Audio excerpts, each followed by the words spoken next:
Hello, sunshine. Welcome to Be Visible with Veronica, the podcast where bold conversations and soul-aligned strategy help you awaken your most powerful self. I'm your host, Veronica Bond. Get ready to stop dimming your light, own your magic, and finally be so visible you can't be ignored. Let's get visible. Hello, sunshine. Welcome back to Be Visible with Veronica. Last week's episode with Cindy Bickler of Joliet Day Spa was so inspiring. She shares what the journey has been like celebrating her 2-year anniversary. You'll want to make sure to take a listen, to the challenges and everything she had to go through to make it this far. But today, I'm so excited to be introducing you to a good friend of mine, came all the way from Dallas, Texas, sharing her amazing 22-year journey in creating one of the best restaurant chains in the Dallas area. Chef Nikky is here with us today. Welcome to Be Visible with Veronica. Sawadee ka, Veronica. Ooh, I love that. Soul to soul. Soul to soul. Thank you. This has been such a beautiful journey with you. Knowing you the last 5 years, really coming into a space of sisterhood, getting to know your kids, your husband, but being so intricately intimate in your journey of your business. Thank you. Watching you launch your cookbook, your speaking career, 22 years in business, the ups and downs, the challenges with staffing and locations and new locations and all the things that you've done, and watching you explode across social media and your retreats that now you have wait lists for. I mean, what's this journey been like for you looking back? Can you believe it's been 22 years since your first restaurant? No, you've definitely put it into perspective. 22 years, and I'm still married. With two in the restaurant business. Beautiful children. And two beautiful children. They've all survived mom too. Correct. We have a little cohort together. It's been amazing. You know, I could not have told my younger self that this is where I was going to be 22 years ago. And, you know, I just continue to find new things to do, whatever that really feeds my soul and really feed into my creative energy. And I do feel like my calling now is just to inspire people through food, through culture and travel. And just with that, as long as I'm in alignment with that, I'm having fun. And it always all flows smoothly. Yes. Which is what led you here today.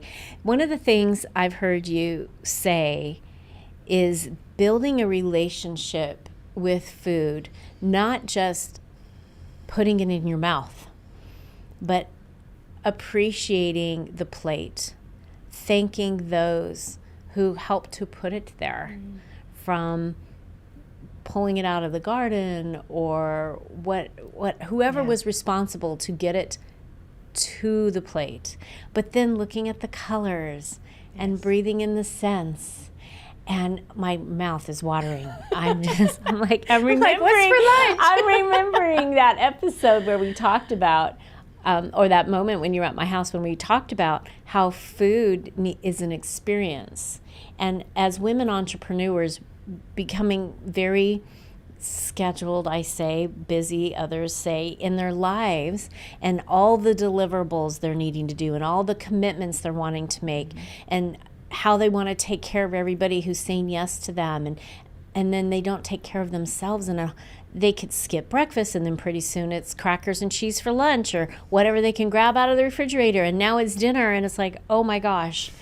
And you've really helped me look at food, especially that meal with my husband, since we're empty nesters, as what does it look like? Sit and smell it. Even honestly, my favorite go-to, Chuck's like, you're a child. Peanut butter and jelly and Cheetos. Like, I want that little lunch craving. Good comfort food right But now. I just sit there and I'm like, oh, the orange on my fingers. Like, I have an experience instead of just shoving something in my mouth knowing my belly was hungry. Yes. And I love how you talk about that. And what made you decide to be a chef, because you are self-trained and self-taught. I am. I think going back to what you were saying, the SOS program, I kind of like call, I got to really share it with your chapter. I think it was last year. And it was so soul feeding for me as it was for everyone who was in the room. Because at the end, I had a few of the members come up to me and had these tearful, almost like a different connection with food, like how you had, just hearing me talk through how my relationship with food is. There were many of them who said, I have never thought of food like that. I have never really, picture, Mother Nature being that first touch. Let's say, think of like a grape tomato, when it was planted, when it came up, how long it took for it to nourish, the sunlight, the rain, all the things, the farmers, the hands that picked it. And it was already meant for you by that time. And then it ended up on your plate. I mean, how many souls had to touch that grape tomato before it even got to you to feed you and who you were meant to be? Wow. It's amazing. Just think about that for a minute. Yeah. So all of you very busy entrepreneurs out there that are doing amazing things with your businesses and impacting the world, how many of you can say you've had an experience with food? Yeah. I mean, if you just ever or in a week, but think about it. You eat, at least once a day. Let's hope. Right? You Let's think about hope, food at least yeah. once a day. And to have that moment, I use that moment to kind of reconnect with who I am. And it really keeps me on purpose. Because like you said, we're so busy. We're doing all this, all that, but we're constantly thinking about food because our body needs it. I am. But you just be a little bit more intentional. So like with the SOS program, it's, the first thing you want to kind of sense, like really like reconnect with your body. Okay. You take that deep breath and you just ask yourself, like, what is it that I'm needing right now? Thai food is my mouth. Pad Thai. Pad Thai, some Pad Thai. The pineapple beach experience you had on your channel that I listened to. Ooh, that's a good one. Oh my gosh. I'm like, I can smell the beach just by listening to you talk about this pineapple fried rice. Yes, it is a pineapple fried rice. Served it in the pineapple, just like the sensory, like your body is now already thinking and starting to like, work up an appetite. So when your plate comes to you, so you observe, you want to take a look at it, like you said. That's the O. That's Okay. the O. Okay. So you want to like anticipate the flavor, the texture, what memory does this bring out? Just all the things. You're reconnecting and realigning right now. Oh my gosh. And the last S is to savor that first bite. You let all your senses just reignite. And sometimes they'll just take you out of your body. Sometimes you'll have like this, like, whoop, like, what was that? Like you just never know. But that just kind of reconnects you, comes back to your body, to yourself, and just has this moment. It can happen more than once, but at least as everyone just do it once a day. Once a day. Right? You can just reconnect, realign with your purpose. And food can do that for us. And then provide that nutrient in a way that it's loving in the food you're putting in your mouth. And Absolutely. it's not just filling a hole. Yeah. So that was your journey of getting started and launching your first Asian mint. Yes. Where is that location, Nikky? We are right in North Dallas. Okay. We call it Forest and Central. That's our location across from Medical City Hospital. Okay. So we've been able to nourish so many souls. Whether it's from, I love it when like the emergency doctor nurse crew comes in after like it seems like a 48-hour shift. Oh, bless her heart. We get to feed them. And then my most memorable clients, or I call them my mint fanatics that come in, is they'll come in and they'll sit at the bar. And one time this one lady shared with me and she's like, Nikky, I have to share with you. I look forward to coming and getting my chemotherapy. Oh, And I was like, what? And it's because she comes to the restaurant yes, after. it's like her treat. It's like I go and do this, and then I get to go and sit at my favorite restaurant, just kind of be almost by herself, very silent. She'll order a bowl of tom yum soup, this beautiful lemongrass sweet, add the sour and all the flavor profiles, and some summer rolls, which is like a nice and light summer roll, and enjoy it with the peanut sauce. Okay. And she's just in this beautiful moment. And it kind of keeps her going. It keeps me going for sure. But when she told me that story, I was like tearing up, just even like right now. It's just like, wow, I get to do that for somebody. I get to be that inspiration through food, through the connections, through just being around and being who I am. It's just, it's on purpose.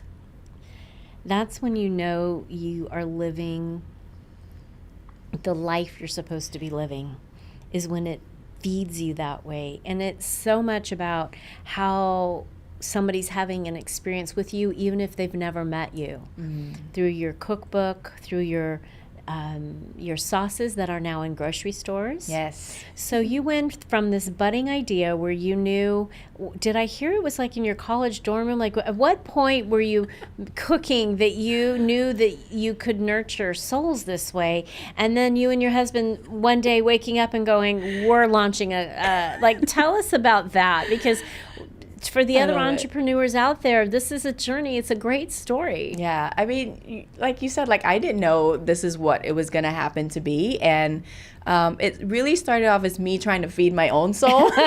Okay. So I'm kind of like was raised in Thailand. Like my whole family moved over to Thailand as I was one. My mom's Texan, as white as can be, and then my dad's Thai. Okay. They met here. We moved over to Thailand, and Thai food, Thai language, Thai culture, that's just my first, instinct. And when my mom shipped me over here when I was 16 so I could learn proper English, she's like, you need to also speak your other native language. Okay. And I'm like, fair enough, fair. Okay.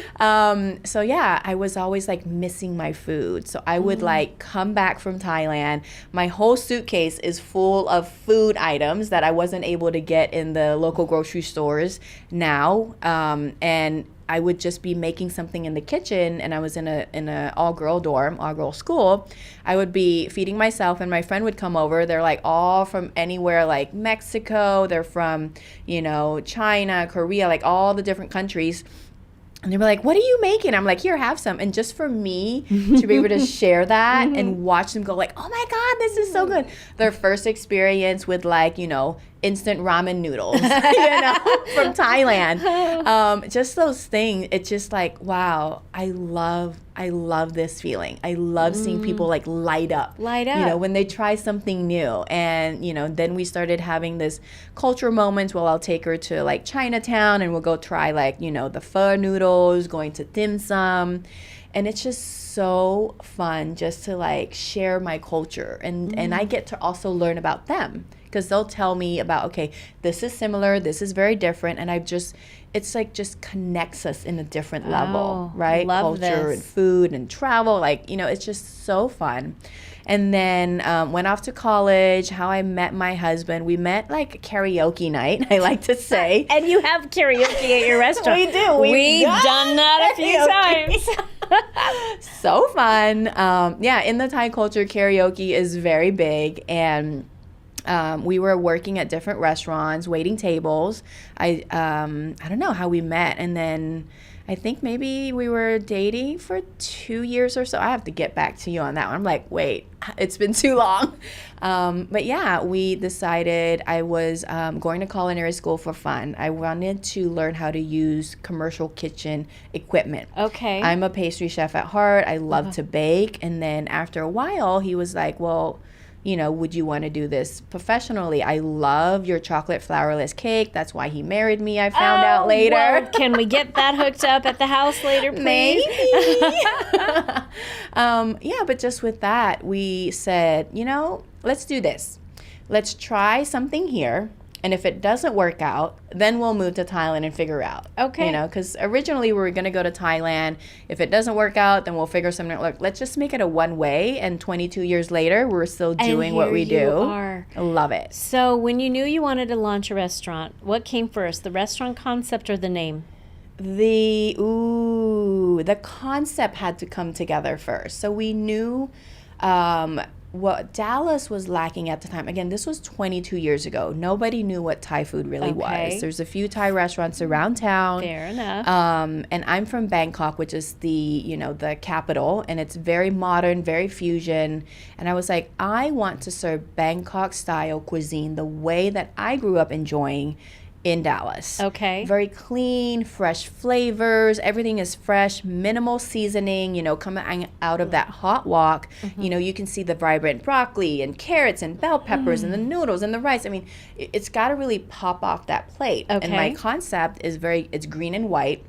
So I made sure like the restaurant was very bright, which was very different back in the day. So Thai restaurants back in the day, you would go in, it would be like very dark. There'll be carpet, wood carvings, all the things. I had none of that. As white tables, white chairs, people kind of like the Garden of Eden, like all coming into this beautiful experience where it's light and bright and it feels very like light, a soul clean, experience. Soul experience. People often reference it to an Apple store back in the day. And I'm like, okay, that's cool. That's great branding. Right? There you go. But yeah, I just want people to really enjoy the food that I grew up with, my husband grew up with, and my first ever lychee martini was at your restaurant. That's exciting. That was exciting. And I learned about butterfly tea from you, and the importance it is, and the butterfly pea, the flower the butterfly in pea Thailand. Flower extract. Yes, cooling qualities. Yes, and the metaphysical experience with the butterfly tea is beautiful. So you bring all of that culturally into these dishes. So you now need to get a loan for your restaurant.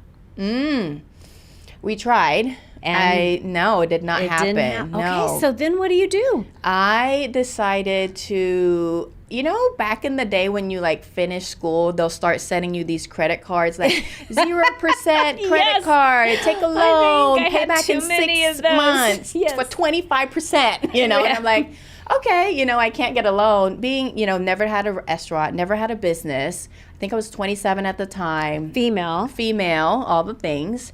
And I'm like, you know what? They're going to give me, I think it was 25 or 30K from this credit card. And I was like, we're going to do this. We're going to figure out how to pay it back, but we need it.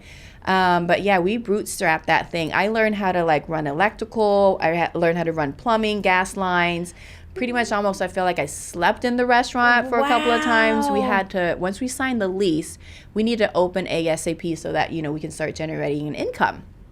So how fast from the time you signed the lease till you had your grand opening? Do you remember how much time? It was like 30 days, no more. 30 days, no more. That doesn't even happen these days. No. Yeah, I don't even know. Wow. We did like the bare minimum just to get open and ready to go. And we said, once we get more cash injection, then we can we can really like put the wall art that we really wanted to put up. Or like now we can move this wall. Just So how did you know how to price your food and what was going to be a profit point for you? That was definitely all of it I self-taught. I didn't work in a restaurant before. I think if I did, probably I would have been a little bit smarter. But yeah, I think when you do price things at the time, we base it on value. Okay. What is it that this person would want to pay for this? What are they already accustomed to paying? And I think we probably went a little bit below so that we could be competitive. Okay. And to get people in the door. To be tasting it and become those raving fans for you. Yes. And then on our menu itself, I love this point of differentiation because we don't really call ourselves like a Thai restaurant until you come and you're like, oh, you guys are like so Thai. It's like we would have like these amazing, comfort Chinese dishes. We'll have like Mongolian beef, orange chicken, some fried rice. And once they love that, our spin on it, then we'll be like, hey, try some pad Thai. Why don't you try our Thai fried rice? Or, all these papaya salad. And then they get pretty exotic. And like, they're like, okay, now I understand the difference between Chinese cuisine. I understand the difference between Thai cuisine and Vietnamese. And it's just like the education around it. It's just, again, like their eyes light up, their brain like lights up. And they're like, oh my God, like there's so many different things. Just this plate of food has so much information to share and connect. And I have to say, the first time I went to the restaurant, I saw some Chinese items on there that are more specifically to Chinese restaurants. I'm like, wait a minute, I thought this was a Thai restaurant. I don't understand. And then I called you over and you ordered for us. I'm like, I don't know.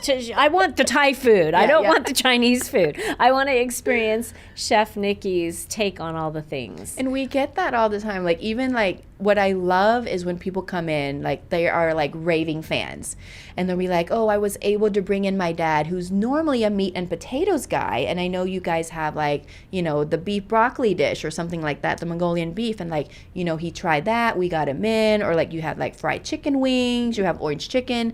And then, you know, they just slowly, like, anybody who likes any type of cuisine and going into an unfamiliar territory. Okay. You know, we wanted to make sure that you would come in some way, somehow, and then we're just going to reel you in. We're going to have fun. We're going to feed you. So when did you know the sauces? So to this question first, you hit your first million. Yeah. How long into your journey were you? Oh my goodness. I don't know. Well, and did you celebrate? Probably not. How about 5 million? I don't think we did. What about when you hit your first 10 million? No. I mean, that was a moment. I mean, I contributed to our team. Honestly, it's not a one I know person that, girl. but still, it is. You had the vision, yes, and you had the clarity, and then the team had to buy into that. Mm-hmm. That's so rare for a leader to be able to craft that in a way that everybody buys in, Nikky. It was not That's easy. so special. I remember, so we went from 1 to 2 locations. They're like, oh, okay, yeah, let's try to do another one. Like, when I opened my second location, it was all, I had a personal goal. I always have this moment, like, I want to prove somebody wrong. Yeah, and you're very goal-oriented. I mean, driving over here, you asked me something very specific, and I said, let's get to 200 subscribers by the end of Q1. We're going to do that, we're right? Do that. And so, yes, please, shameless plug. Share, like, yes. subscribe, share with friends. All the things. All the things. It's important. But you are very goal-oriented. So you're opening up restaurant 2. Yes.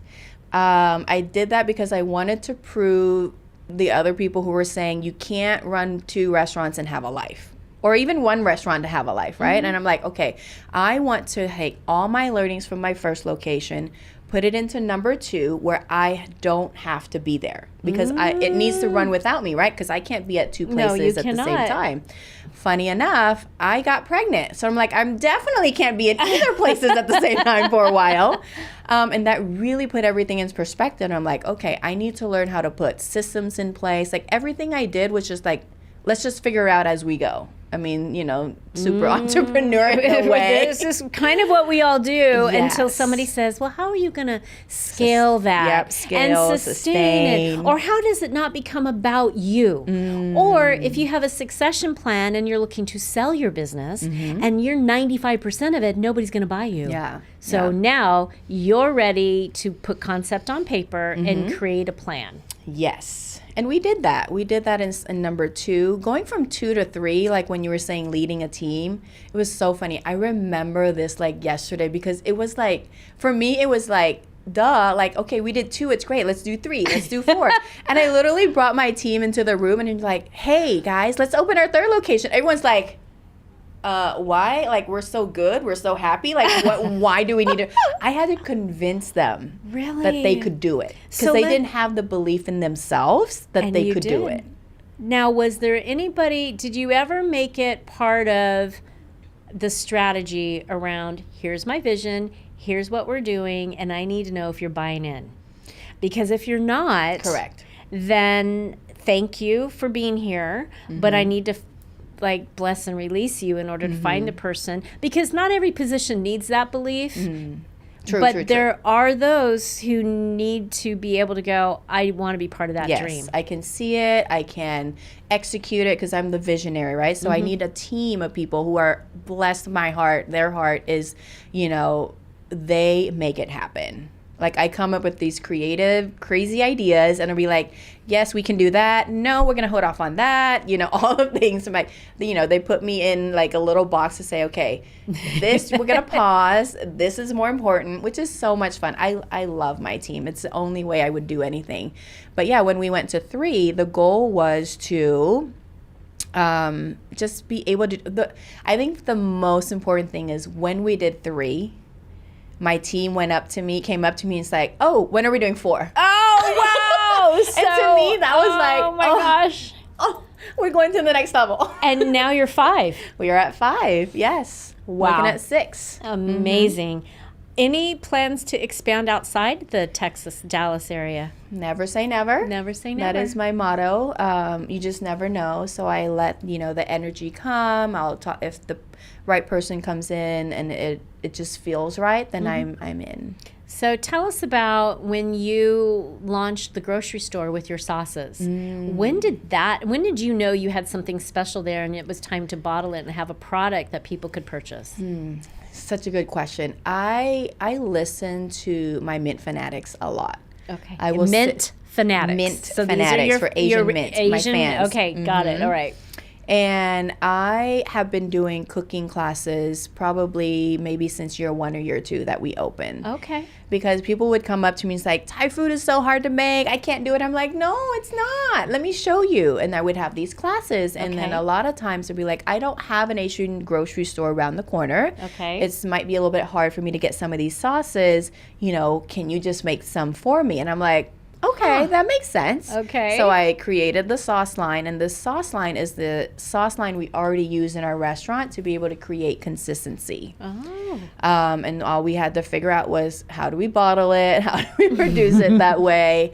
And I remember, I think I was looking at our labels, which we're about to go into another iteration. I think it's probably been through 10. Okay. And Which I love about you because you're always willing to try to change things up a little bit, and that's okay with you. Absolutely. Because there's growth there. It's what takes you to the next level. Yeah. And entrepreneurs need to know that. That right when you get comfortable, it's time to change things up. True. It's so true. And you have to get comfortable in the uncomfortable. Yes. That's really how it goes. And then it's not about to perfection is what I've learned. We'll like, okay, let's just do this, get it out there, because you know what? The customer's feedback is going to tell you exactly what they want. And sometimes you need to test that out. Always. I'm like, okay, let's just do it. It's going to change. In my mindset, it's going to change. It's never going to be perfect. We're ever changing human beings. Yes, we are. And with that, for me, it's just more fun. And then you're tweaking. It's fun for me. So you have your sauces that people can purchase on Amazon. Yes? Not on Amazon yet. The books on Amazon. The books are on Amazon. So where do they Chili get? Crunch are on Amazon. Okay. What's a chili crunch? Ooh, the chili crunch, the spicy pack that I bring in from Thailand is it's a beautiful topping. It's chili garlic crunch. 5 simple ingredients. It's the chili, the garlic. We use rice bran oil, a bit of salt. Actually 4 ingredients, and then our other version has basil in it. But it's something that you can put on everything. The chili crunch phase that everybody loves. You can even put it on things you already make spicy with. Like you put sriracha, you put some of this on top. Okay. My favorite is on avocado toast. Ooh. Pizza, pasta, ramen, of course, Thai food, yes, but it's like the steaks, it's like the hot dogs, it's just like all these other things you normally put condiment on. Okay. It just takes it to the next level. So they can get that from your website or on Amazon, just typing in. Yeah, type in Chef Nikky, I think it'll pop up, Nikky. And my cookbook is on there as well. The sauce line you get at Central Market, which is a local, beautiful grocery store in Dallas. Okay. Dallas, Fort Worth. Okay. Actually, all of Dallas. So you can't buy the sauces online? Not yet. Okay. I'm working on it. So Okay. again, I started off with glass bottles, and I'm like, I can't ship glass bottles on Amazon. So now we've found a squeeze plastic bottles that is also, safe All and the everything, BPA free. So yeah, you just never know. You never know. You never know. So you decided to launch this spectacular cookbook. And y'all, I just want you to know that it is this beautiful coffee table cookbook with 53 recipes on how to create a Thai experience in your home. And Chef Nikky shares these beautiful pictures, and she shares all of her travels from Thailand, and then she puts it on a concept between her and her family and her journey, and then creates this recipe for you. So it's not just opening up a Betty Crocker with a bunch of words on it. It's really this beautiful experience in this book. And you have a YouTube channel, and a lot of the recipes you talk about on your YouTube channel, yes, Chef Nikky, Nikky, are in the cookbook as well. Yes. And I was reminding myself, I've gifted it to so many people that I don't have one in my house. I remember I was going to bring it, but I gifted it to somebody. And I'm like, you know what if we did, I got all excited coming over here. What if we did 53 days of Chef Nikky and cooking? And I'm like, no, that's too, like maybe one a week. Okay, 50. fair enough. We could do a whole year of there recipe. There you go. Oh, I love that. A week, and have this challenge. Yes. And all of your mint fanatics can do this 1 week, and they post pictures, and they pick the recipe they're going to cook, and we do one a week. And everybody shares, and I'm sure that it's like the Pinterest fails. We might not all get it right, but it's the taste that matters. Absolutely. And I love it when people send me pictures, or they'll tag me on social. They'll tag me on social and say, I made this, and I will literally go in and like analyze. I'm like, okay, she used this. And it doesn't have to be exact, because I'm all about use what you have in your pantry, in your refrigerator, or use the items that you love to eat. Like if I say, hey, put bell peppers in here, and you don't love bell peppers, I'm not going to say, where's the bell pepper? And be like, it is to your liking. And it is so fun to see. My favorite testimonial that came through, I met it with one of my good friends, or they've known me for I feel like 20 years in the restaurant. And he said, I would never buy your sauce because I feel like I'm cheating. And I'm like, okay, fine. I get it. Like you're hardcore. So, but he's like, I'm going to buy this sauce. And he bought it. He made it that night. He literally texted me. He's like, oh my God, I don't know what I was thinking, but I am never going to use any other sauce ever again. And I'm like, yes. Testimonial. Yeah. Love that. Thank you. So as we're wrapping up here, Nikky, we've talked about how they can find you on Amazon, find you on Instagram, on your socials, and we'll put all that in the show notes as well. But with the female entrepreneur, the woman entrepreneur that's out there listening around the world, because we're in 27 countries now, this podcast. So good. So good. If you had a tip to share, you've reached that pinnacle of success that so many are striving for, but you know what? They're not all willing to do the work to get themselves there. Mm-hmm.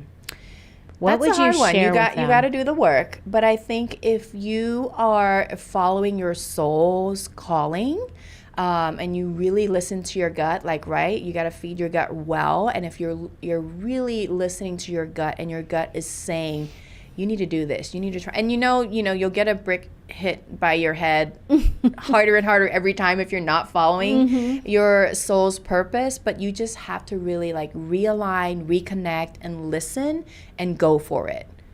Tiny steps. Just take that next step forward. And believe in yourself, right? Oh, yes. Because even the $25,000 credit card with the 25% monthly compounding interest, I never had to pay interest. Well, see? Amazing.